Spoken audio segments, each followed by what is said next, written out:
song to me is it's a song. Is it about this? Is it about that? It's just a song. It's just words. Leave me alone. Yeah. They want some depth, in-depth meaning or something like that. And it's, I enjoy painting. It's fun, and I do it, but it's. Oh. And sometimes I have some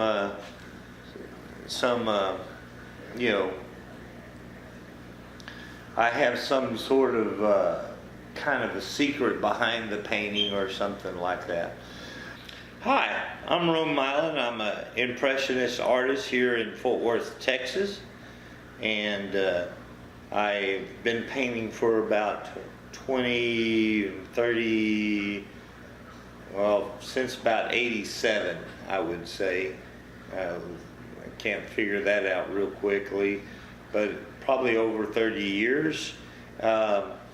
I like to travel. I do all the Olympic Games, the Summer Olympic Games. I'm a gymnastics coach. I'm a teacher. I'm a gymnastics judge. And I teach my painting classes, private lessons, and group classes. And I painted it in our windows and our downtown gallery in Fort Worth for about 15 years. So they tell me you're an artist. What in the world does that mean? Well, I don't know. I think everybody is an artist. So, when you look at anybody performing any type of sports, they're an artist. If you look at somebody who is good in math, they're an artist. This is a talent and it's ability. It's something people work for and work on. And so I think everybody's an artist. They just have to find their niche. So you've been an artist for 30 years, you said? Gosh, let's figure it out. 87, 97, that's 10. So nearly 07, that's 20. 31 years. 31 years. Yeah. So when you decided to be an artist, when you decided this is what you wanted to do in life, did it just dawn on you, or was it more of a gradual revelation? No, when I was younger, I had I enjoyed doing things with my hands, making clay sculptures. I drew a lot. I would draw at age 4, 5, 6. We would be in contests, and I would win some contests with my drawings. When I got in high school, I never took a formal art class, but I did own a silkscreen business. One time my dad came home from, he was a gymnastics coach, and he came home with a design that he had given to a company, and he had given him a picture of a gymnast doing a handstand on the rings, and the picture was not at all, the drawing was not at all like the photograph. And I told my dad, I said, I was in 7th grade, and I said, Dad, I could have drawn that better than that. And my friend who was an 8th grader, his name is James Hinkle, give him some credit. He was in 8th grade, and in his 8th grade art class, they had done silkscreen on t-shirts. And he said, and I know how to silkscreen, so we can do your silkscreen shirts. And my dad said, well, if y'all can do a better job than this company, I'll buy from you. So we went and bought the shirts. I went and did the design, and Hinkle, put the silkscreen on the silk, and we did Trinity High School gymnastics shirts. This must have been 71 or 72, and the shirts were a lot better than what the company had done, because the company had real small feet, real big head, the arms were out of proportion. It was very ugly. And so we did a silkscreen, And that started my silkscreen business at age 13. And I did silkscreen all the way through college. And I would do detailed drawings. I could spend hours and hours on drawings and do, fingerprints and fingernails and eyelashes and just real detailed stuff. But it wasn't until '87, after I had already graduated, that I started doing oil painting and actually selling my artwork. So when you are at a blank canvas with a palette knife in hand, how do you know what to paint? Well, that's a good question, because when I teach my art classes, I don't tell them what I'm going to paint. And I tell them my classes are follow me. I crank up the Beatle music. I gave everybody a silly, goofy hat, and because I don't want them to take themselves seriously. The more that they feel like, this is not something that they're serious about, the easier it flows out. And so when I teach my classes, I don't tell them what I'm going to do.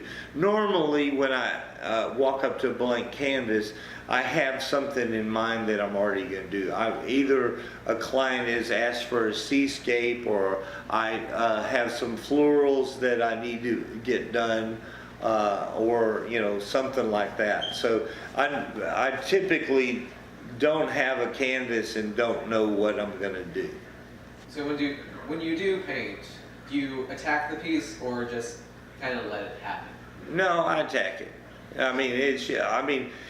The whole goal is to get it done. And I used to paint by sitting down, and I had my easel there, and I would paint. And it was real relaxed. I'd watch the TV at the same time and stuff like that. But when I started painting at the gallery downtown Fort Worth, it was like I was standing up. I didn't have a chair. And it gets tiresome standing up. And people that walk by and see your artwork, they want to see it progress. They want to walk by the gallery or come into the gallery and then go to dinner, and then after dinner they want to come back and see what you've done. So in an hour and a half, 2 hours, I'll need to finish a painting. So I tell everybody I can finish every painting that I do in 2 hours. And it doesn't matter if it's a 4 foot by 6 foot piece or if it's a 11 by 14 piece. It usually takes between an hour and 2 hours to complete. Well, we can't talk about art without talking about inspiration. So you knew this question was coming.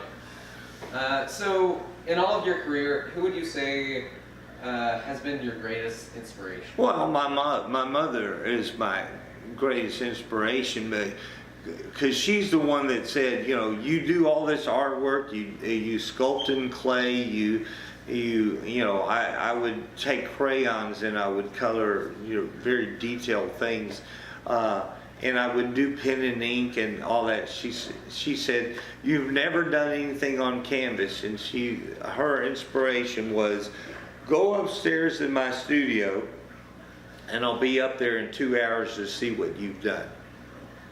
And I think she used that 2 hours also as a regulatory thing, because if you spend a lot of time, it's not flowing, So the object is to let it flow and just get it done.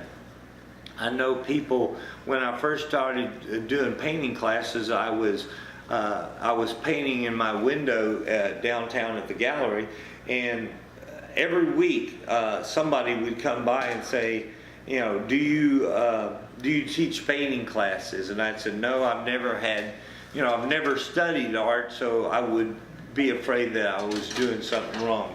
Hey, Mocha, stay down. And so I didn't really want to do classes.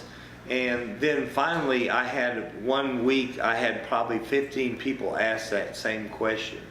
And one lady was a lady who owned an art gallery, and her and her mother were both artists, And she would watch me several times. She'd come by and she asked me the most, I would like to learn how to paint the way you do. Because I paint with a knife, I don't use a brush. And she was telling me that it takes her 3 weeks to a month to finish a painting. And I'm going, are you kidding me? And she said, no, and I'm watching you finish these paintings so quickly, and they're beautiful. She said, I like to be able to do that. And so this one week that I had about 15 people ask that same question, I said, okay, this is what I'm going to do. The next person that asks me, I'm going to take down their phone number and their name, and when I get 10 people, we're going to teach painting classes. And my classes were the Follow Me class. And so that's the way I was going to do it. I didn't know any other way. And so that first time she took my class, and she was amazed that she could actually finish a painting in 2 hours. And then what we used to do is we would start with a 5x7. That was the first week. We would do a little 5x7. And I wanted to do small because I wanted them to be successful and complete the painting. And again, I give them all these silly hats, and we crank up the Beatle music because I didn't want them to be stuck on the, oh my gosh, I have a mistake, type of thing. They always, every artist that I know, except for me, sees something wrong on their painting and they want to change it. They want to cover it up. And I kept telling them, no, leave it alone. What you don't like, maybe somebody else really likes. Because my mother would paint a painting, and my brother and I would walk up there in her studio, and she was almost in tears and wanting to scrape the whole thing off, and we're going, it's a masterpiece, it's the best painting you've ever done. And she just has something, I describe it as a canker sore. When you get a canker sore in your mouth, your tongue is going over there to that sore in your mouth every single, your tongue hasn't visited that side of your mouth in 4 years, and now you got a canker sore and your tongue is touching it, feeling it, and all that type of stuff. But nobody sees that canker sore except you feel it. And that's what happens when you're doing your painting. You're painting a painting and you see something, you go, man, that's crappy. I want to change that. And it keeps bothering you. You're working over here and you look over there and you want to change it. And you're working over here. It's like, forget it. Nobody else sees it. You're the only one that sees it. And a lot of times I've seen people cover up spots that I thought was great. And they well, it was bothering me. So that's when I decided, wear the silly hat, be happy, don't worry. Just let it flow. Listen to the happy Beatle music. Sing a song while you're doing this type of stuff. And, it's a lot of fun that way. I kind of relate it to my gymnastics. When you do single tricks, those are pretty cool. But the objective in gymnastics is to put all the stuff together in one flowing motion. A routine, and that's what your painting has to be. Your painting has to flow from one object to the other, and it's got to complete the painting by flowing like that. Yeah, so I'm just going to have the question. Is there any parting advice you would want to give young, aspiring artists of the next generation? Well, like I say, I think art flows, and I think the main advice I can give, and this is what I do, is I don't take it seriously. I have fun with it, and I think in gymnastics it's the same way. A person that really concentrates and really pressures themselves to do something, they always are in fear that they're going to lose it. My son, for example, the other day, he was pressured. He felt like he had to do this best routine of his life. And of course, he bombed it. And that's what I find and discover with my my students, that I'm having them, when they just are relaxed and are just flowing through it, it just comes naturally. And I think that's what an artist has to do, is let it just flow out of them. When they try to do detail and they take their time and then moving their knife just real slow like this, it's forced. But when they're just flicking it on there and flicking it on there, then it's real loose and it's real natural. So, you know, I don't have any real advice for anybody, because like I say, I'm not educated in art, but that's what I do, and that's what my classes are, is that's what I do.